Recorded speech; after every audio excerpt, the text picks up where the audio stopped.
The Thomas family lived in a quiet suburban neighborhood in Ohio, where neighbors trimmed their hedges every Saturday and gossip traveled faster than the church bells.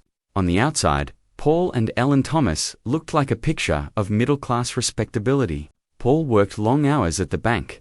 Ellen ran the local PTA. Their home was neat, their lawn carefully mowed. Their children raised to follow the rules. But one winter evening in 2001, those rules were shattered. 17-year-old Claire Thomas sat at the kitchen table, hands trembling, staring at the small white plastic stick in front of her. Two pink lines glared back at her like a cruel joke. She pressed her palms into her eyes, trying to block out the truth. But it was no use, she was pregnant. The sound of the front door slamming made her jolt. Her father was home. He tossed his jacket on the hook, grumbling about traffic, while her mother bustled in from the laundry room, humming as though everything in their world was perfectly under control. Claire wanted to disappear, but she couldn't hold it in any longer. Her throat was dry when she spoke. "Mum, Dad, I need to tell you something." Ellen turned, spatula in hand, brow raised. Paul lowered his newspaper. Claire's heart pounded so loud she was sure they could hear it. I'm pregnant." The silence that followed was deafening. Ellen's face went pale, then red. The spatula clattered to the floor, splattering sauce across the linoleum. Paul's jaw clenched, his knuckles whitening around the edge of the table. "You can't be serious," Ellen whispered. "Please tell me this is some kind of mistake." Tears blurred Claire's vision. "It's not. I'm sure." Paul stood, his chair screeching backward. His voice thundered through the kitchen. "Pregnant? At 17? Do you realize what you've done to this family? To our name?" Claire flinched. "I didn't plan this, but I'm not giving up my baby." Her mother's voice rose, sharp and panicked. "What will the neighbors think? The church. People will call us failures. This will ruin everything we've worked for." Paul's glare was ice. "You've disgraced us, Claire. And if you think you're raising a child under my roof, you're dead wrong." Claire's stomach dropped. You're kicking me out?"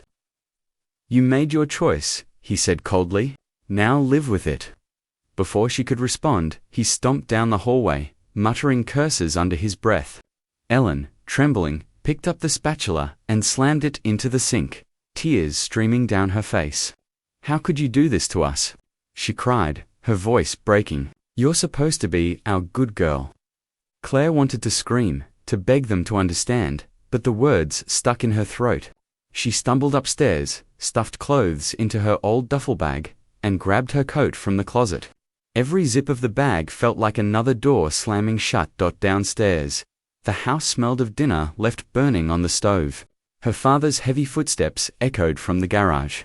Her mother sat slumped at the table, face in her hands, sobbing quietly. Claire paused in the doorway, her voice barely whisper. "I'm still your daughter." But no one looked up. She stepped out into the freezing January night, her breath fogging in the air, her duffel strap digging into her shoulder. The cul-de-sac was silent, the houses glowing warm behind their curtains, families gathering for dinner. But for Claire, there was no home left. She pulled her coat tighter and began walking, each step heavier than the last. She didn't know where she was going, only that she couldn't stay where she was no longer wanted. Before we continue, please subscribe to the channel and write in the comments about which country you're watching this video from. Enjoy the story. That night would be the last time Claire saw her parents for nearly 2 decades. What happened in those 20 years and why they came back was a story no one could have predicted. The January night bit into Claire's skin as she walked down the dimly lit street. The neighborhood she had grown up in suddenly felt hostile, foreign. Every glowing window seemed like a reminder of the family she had just lost. She wrapped her arms tighter around herself. But the chill wasn't just in the air, was inside her, lodged deep in her chest. Her phone buzzed in her pocket. It was a text from her best friend, Emily. "Homework done." For a moment, Claire considered replying. But how could she explain what had just happened? Her parents had slammed the door to her future. She was alone, carrying a secret that weighed heavier than her duffel bag. She kept walking until the houses gave way to the main road. her sneakers crunching against the icy pavement. Streetlights flickered overhead. She knew she couldn't wander forever. She needed somewhere safe. And one face came to mind, her grandmother's. Ruth, Grandma Ruth, lived 2 hours away in a small brick house at the edge of Springfield. Claire hadn't seen her since Christmas, but she remembered the way Ruth had hugged her. The softness of her voice when she said, "You'll always have a place with me." No matter what, that memory was enough to make her pull out her phone, fingers trembling as she scrolled through contacts. She hit call. The line rang twice before clicking. "Claire, honey, what's wrong? It's late." Ruth's voice was husky, edged with concern. "Grandma," Claire whispered, her throat tightening. Can I come stay with you?"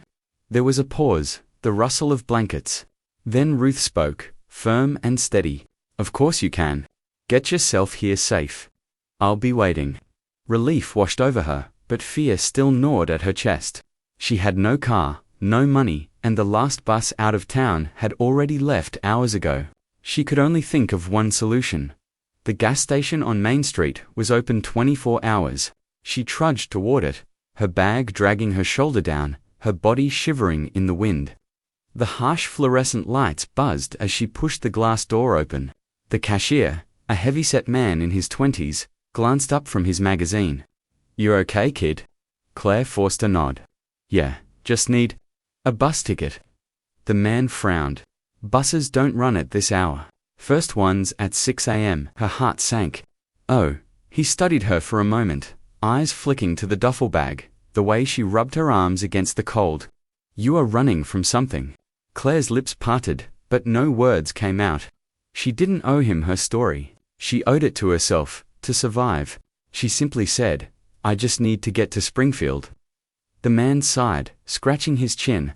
"Well, you can wait here till the bus comes. Safer than out there." She nodded gratefully, and sank into a plastic chair in the corner, curling into herself as exhaustion hit her. Hours crawled by. The hum of refrigerators and the occasional slam of the door were her only company. Every time she closed her eyes, she heard her father's voice. "You've disgraced us. Get out." By dawn, she dragged herself onto the Greyhound bus with the last of her cash. As the bus rumbled down the highway, she pressed her forehead to the window, watching the icy fields blur past. Her mind was a storm of fear and hope. Would her grandmother still see her as family? Or would she be turned away again? 2 hours later, the bus hissed to a stop in Springfield. Claire stepped off, the cold air hitting her face. Her sneakers crunched on frost as she walked toward the familiar little brick house with the sagging porch. A yellow porch light glowed in the early morning dark. Before she could knock, the door swung open. There stood Grandma Ruth, her gray hair pulled back, her robe wrapped tight. She took one look at Claire's tear-streaked face, the bag on her shoulder, and the way her body shook. Without a word, Ruth stepped forward and wrapped her arms around her granddaughter. "You're safe now," she whispered. And for the first time since the night before, Claire let herself believe it, but she had no idea the hardest battles were still ahead. And one day, the very parents who had cast her aside would come knocking at this same door. Life at Grandma Ruth's house was nothing like the Thomases' polished suburban home. The little brick house smelled of lavender soap and old books. The wallpaper peeled in places, and the floorboards creaked when you walked down the hallway. But for Claire, it felt like the safest place in the world. Still, safety didn't mean easy. Claire's pregnancy soon became impossible to hide. Her body changed faster than she was ready, for her clothes tightening, her energy draining. By spring, she struggled to keep up with school, her classmates whispering behind her back when she walked down the hall. She could feel their eyes on her stomach, the judgment heavy like a weight she couldn't shake. Some teachers looked at her with pity, others with disappointment. One even muttered, "Such a waste," when he thought she couldn't hear. Each word stung, but Claire kept moving, head held higher than she felt inside. Coldn, single quotes, T-sleep, rubbed her back when nausea doubled her over, and reminded her again, a mistake at home. Grandma Ruth became her anchor. She brewed chamomile tea when Claire doesn't define you. but how you rise from it does. One evening, while they sat together at the small kitchen table, Ruth pushed a stack of folded baby clothes across the wood. "These were your mother's," she said softly. "I kept them, just in case. Funny how life comes full circle." Claire ran her fingers over the tiny fabric, her throat tightening. "Do you think she'll ever forgive me?" Ruth's eyes darkened, lines deepening around her mouth. "It's not you who needs forgiving, child." Those words sank deep into Claire's heart. She clung to them during the night when fear kept her awake. By June, the baby's arrival was only weeks away. Money was tight. Ruth lived on a modest pension, and though she never complained, Claire saw the grocery bills piling up, the electricity meter running too high. That summer, Claire made a choice. She would find a job. The local diner, a greasy little place off Main Street, agreed to give her part-time shifts as a hostess. She worked until her ankles swelled, forcing a smile for customers who whispered when they noticed her rounded belly. Some offered kind words, others sneered. One woman left a Bible tract on the table with a note scrawled across it, "Repent." Claire shoved it in her apron pocket and finished her shift without a word. The nights were hardest. She'd sit on her narrow bed in Ruth's spare room, staring at the ceiling, one hand on her belly, wondering how she would ever be enough for the child to grow inside her. She remembered her father's words, "You've disgraced us," and felt them echo in the silence. But when the baby kicked, a tiny flutter against her palm, she felt something else, a spark, a promise. She whispered to the dark, "I'll never let you feel unwanted. Not like I did." The day finally came in late July. The contractions started at dawn, sharp and relentless. Ruth rushed her to the small hospital in Springfield, clutching her hand all the way. Hours stretched into agony. Nurses shouted orders, machines beeped. Sweat dampened Claire's hair as she cried out in pain, and then AT 1147. PM, newborn's cry, pierced the air. The doctor smiled, lifting the tiny wrinkled bundle into Claire's trembling arms. "It's a girl." Tears blurred her vision as she cradled the baby, her heart swelling with a love so fierce it nearly crushed her. "Hi, sweetheart," she whispered. "It's just us now." Ruth stood by the bed, tears shining in her eyes. "She's perfect." Claire named her daughter Hope. Hope became Claire's reason to fight. Each sleepless night, each long shift at the diner, each harsh whisper from strangers, it was all for her child. For Hope, she would endure anything. But even as the years passed, and Claire built a fragile life with Ruth's help, the shadow of her parents loomed. She often wondered if they ever thought of her, if they regretted what they'd done. What she didn't know was that their silence wasn't permanent. One day, that door would open again, and when it did, the reunion would not be the one anyone expected. Years rolled by, but the memory of that cold night never left Claire. It became the silent shadow in the back of her mind. The wound that never fully closed. Raising Hope was both the hardest and the most beautiful challenge of her life. At just 17, Claire traded teenage dances and graduation parties for bottles, diapers, and endless nights of exhaustion. She stumbled, she cried, she questioned everything. But each morning, when Hope looked up at her with wide, trusting eyes, she knew she couldn't give up. Grandma Ruth was their rock. She babysat when Claire worked double shifts at the diner, sewed little dresses when money ran short, and reminded them both again and again that family wasn't defined by blood alone, but by love, loyalty, and sacrifice. By the time Claire turned 20, Hope was a curious toddler with golden curls and a laugh that filled every corner of the little brick house. Together, they filled Ruth's home with noise and life, the walls echoing with joy that had been missing for years. But even as Claire built this fragile new world, the past was never far behind. Sometimes, she would see couples at the diner, mothers and daughters sharing milkshakes, fathers teaching their kids how to count change, and she would feel that familiar ache in her chest. Did her parents ever wonder about her? Did they ever think about the granddaughter they'd never met? Or had they erased her completely, like a stain on their perfect image? She buried those questions, focusing instead on survival. But the truth has a way of clawing its way back. When Hope was 6, Ruth grew ill. Her once steady hands trembled, her cough grew worse, and the hospital visits became frequent. Claire feared losing the only person who had stood by her. One night, as she tucked Hope into bed, Ruth pulled her aside.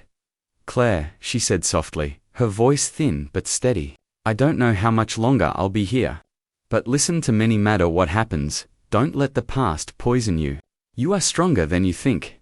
And Hope, she's going to need you." Claire's eyes burned with tears. "Don't say that, Grandma, please." Ruth smiled faintly, brushing her cheek. "Child, you've carried more than most ever could. But you're not alone. Remember that?"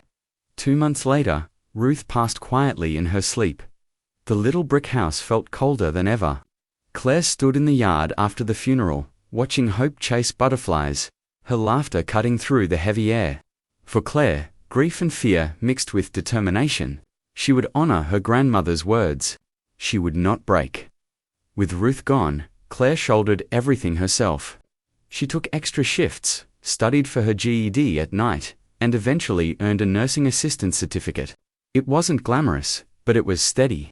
Slowly, piece by piece, she built a life where Hope never had to question if she was wanted. Years blurred together.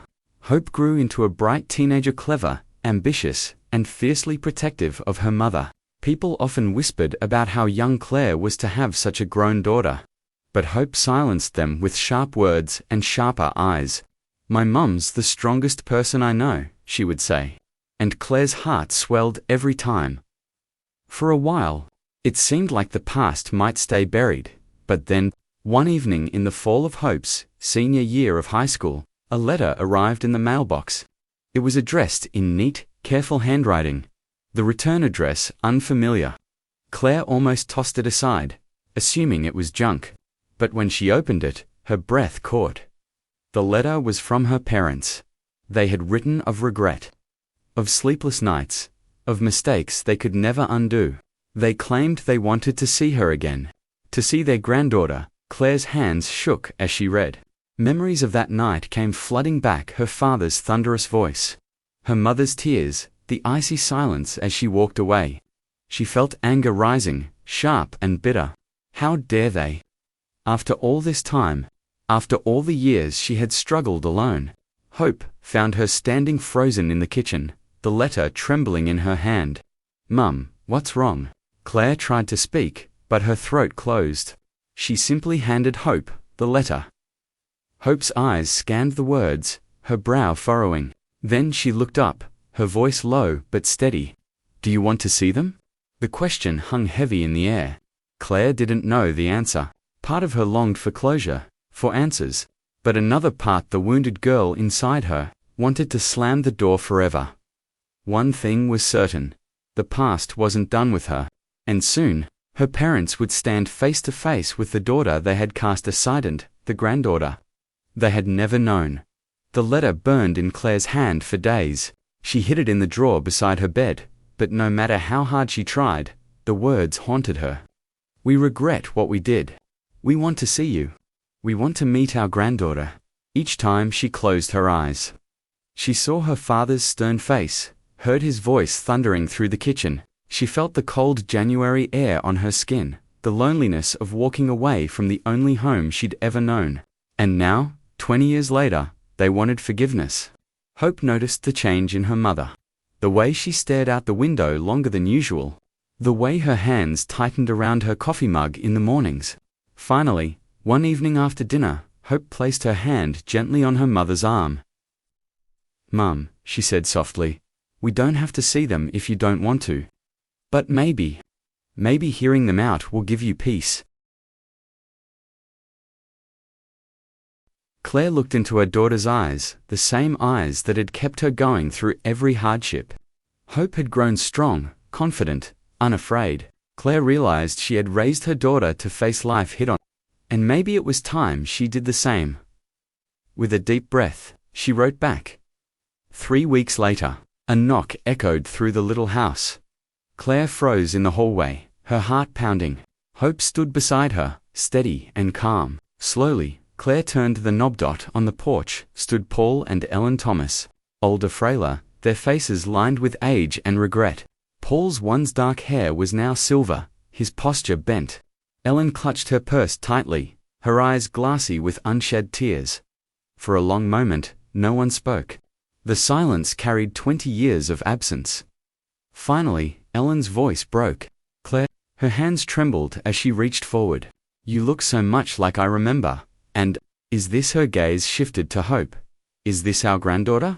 Hope's jaw tightened. She stepped forward slightly, her voice cool but steady. "I'm Hope, the granddaughter you never wanted to meet." Paul flinched at her words. His lips parted, but no sound came out. Claire's chest ached. The little girl inside her wanted to scream, to demand why they had abandoned her. But the woman she had become, the mother, the survivor, stood taller than her pain.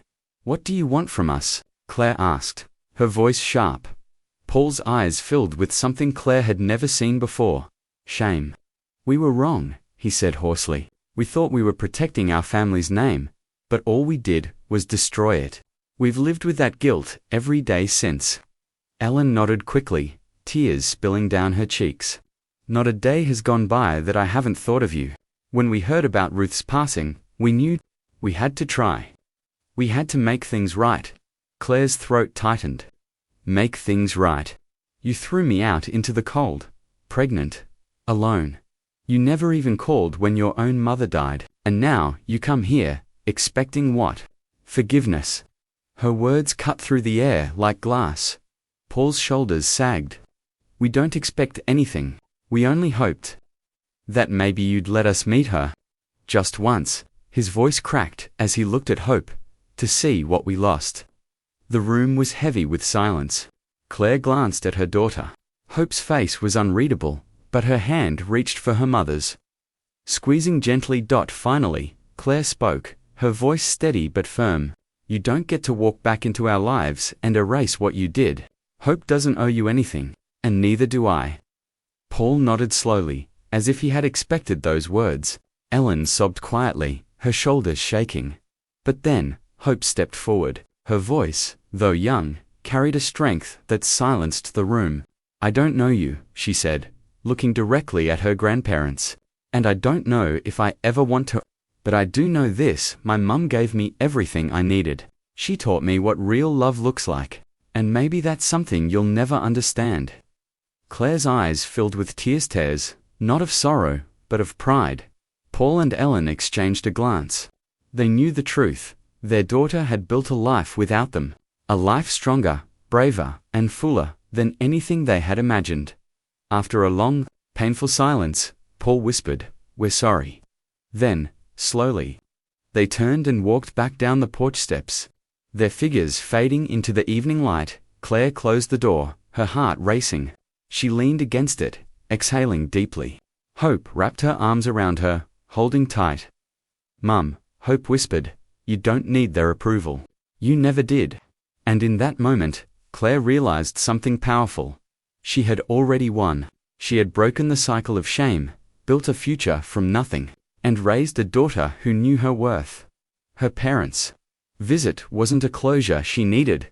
It was proof of the strength she had always carried within her. The past could no longer hurt her. She was free.